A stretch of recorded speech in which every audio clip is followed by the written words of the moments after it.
Halo Sobat Visipol, selamat datang di segmen podcast Sudut Visipol, tempatnya ngobrol santai soal isu publik tapi penting buat dipahami. Dan di episode kali ini, aku bakal bahas tuntas terkait dengan kasus perkara nomor 103. Ya betul sekali, kasus 103 ini sangat penting terkait dengan keterbukaan informasi publik dan perlindungan hak pribadi. Nah daripada Sobat Visipol kepo, gimana sih perkara ini kok bisa sampai disidangkan pada PT UN Surabaya? Dan aku juga sudah mengundang dua narasumber terbaik dari mahasiswa ilmu administrasi negara. Kepada mahasiswa administrasi negara dipersilahkan.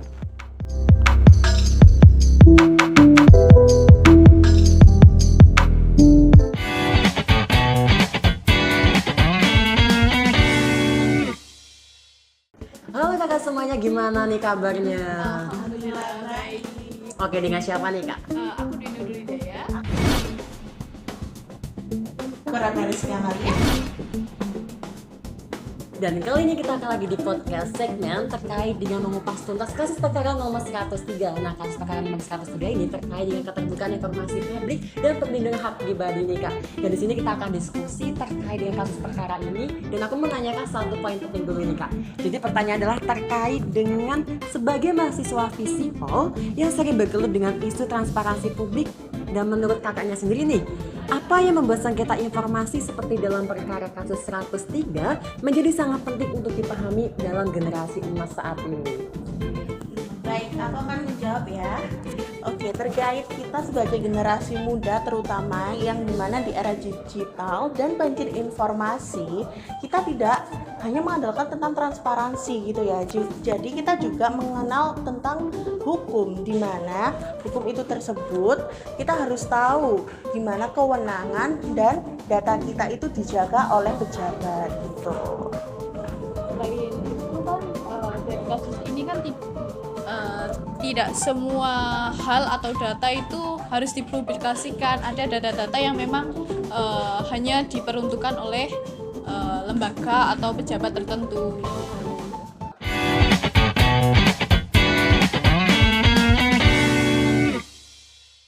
Wah, keren banget jawabannya sih. Jadi aku ada lagi pada poin kedua, yaitu dalam kasus tersebut pada kasus perkara nomor 103 nih kak, permohonan informasi ditolak karena dianggap tidak relevan nih, dan termasuk kategori informasi yang dikecualikan. Nah, kalau dari perspektif mahasiswa Visipol sendiri nih, bagaimana kita menilai batas antara transparansi dan informasi yang seharusnya tetap terlindungi seperti itu? Baik, aku jawab ya. Bagi mahasiswa sendiri itu, transparansi dan kerahasiaan itu dua hal yang berbeda ya. Nah, itu dibedakan dalam dua hal. Yang pertama adalah kepentingan publik dan juga kedua adalah jenis informasi. Di mana artinya transparansi itu tidak harus membuka semua hal, melainkan hanya membuka beberapa yang memiliki kepentingan publik tanpa mengorbankan hak privasi. Oke, ngomong-ngomong tentang hak privasi nih kak, kita sebagai mahasiswa kan belum tahu apa aja sih kak data-data yang itu sebagai hak privasi, yang dimana agar kita sebagai mahasiswa tidak teledor dalam memberikan hak data kita sendiri seperti itu. Iya, kita wajib menjaga data-data privasi kita, seperti misalnya tentunya KTP, terus di KK. Kalau kita sebagai mahasiswa itu pastinya ada KTM gitu. Oke, dari dua pertanyaan tadi nih kak, aku ada lagi pertanyaan tentang legalitas dan kewenangan nih. Bahwasanya aku juga pernah baca dalam artikel dan hasil keputusan juga bahwa hakim menilai tindakan pejabat sudah sesuai asas legalitas dan kewenangan. Kalau menurut kakak sendiri nih, mengapa dua asas ini menjadi fondasi penting dalam mencegah penyalahgunaan wewenang terutama di birokrasi modern saat ini? Baik, aku jawab.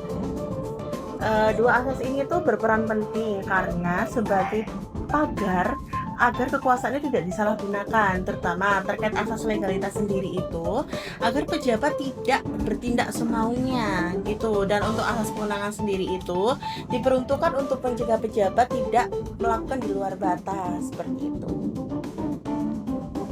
Oke, keren banget. Jadinya ada lagi pada poin yang keempat adalah terkait dengan cacat formil nih kak. Bahwasannya salah satu alasan gugatan tidak diterima adalah adanya cacat formil dan tidak terpenuhinya syarat administratif nih kak.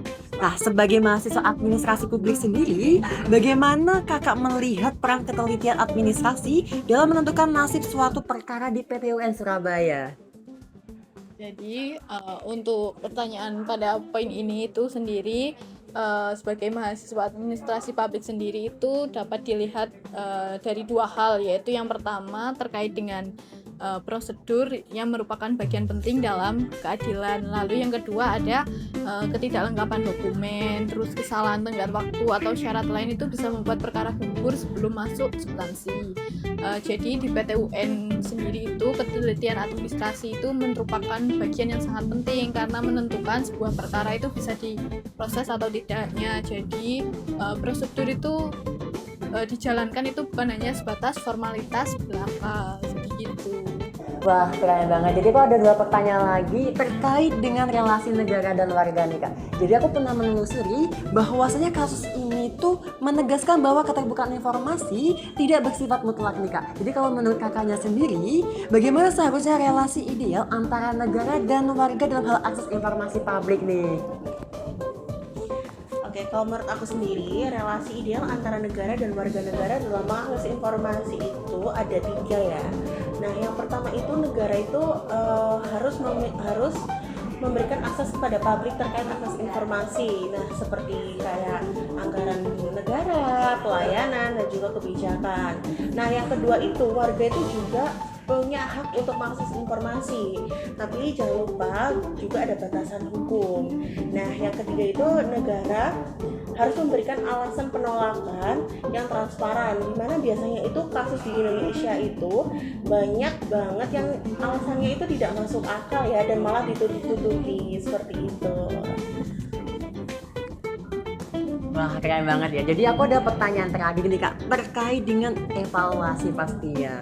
Oke, jadinya ya, jika kita melihat jalannya proses persidangan dari pendaftaran hingga kasasi nih, kalau menurut kakaknya sendiri, apa sih yang bisa diperbaiki dari mekanisme sengketa informasi publik agar lebih mudah dipahami dan lebih accessibility bagi masyarakat sendiri nih?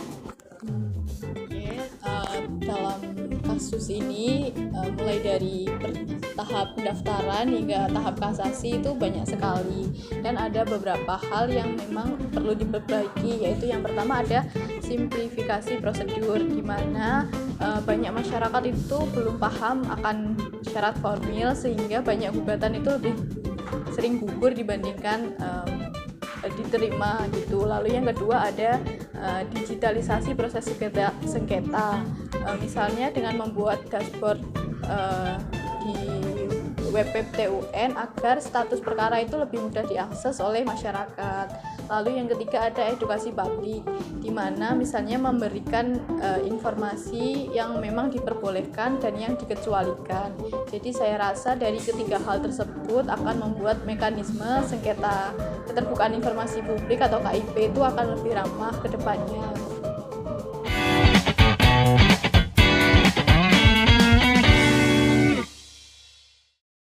Wah, nggak kerasa Sobat Visipo, kita udah di ujung akhir diskusi nih. Nah, gimana Sobat Visipo? Keren banget nggak sih terkait dengan podcast kita? Dan juga soal kebijakan publik itu gak harus dibaca, tapi harus dipahami. Apalagi sebagai mahasiswa Visipo, kita harus menerapkan kebijakan publik agar kita gak dibodohin nih pastinya. Oke, sampai sini aja, dan jangan lupa pantengin terus di podcast kita di video selanjutnya lagi. Dan dengan aku Farel sebagai moderator, and see you, goodbye.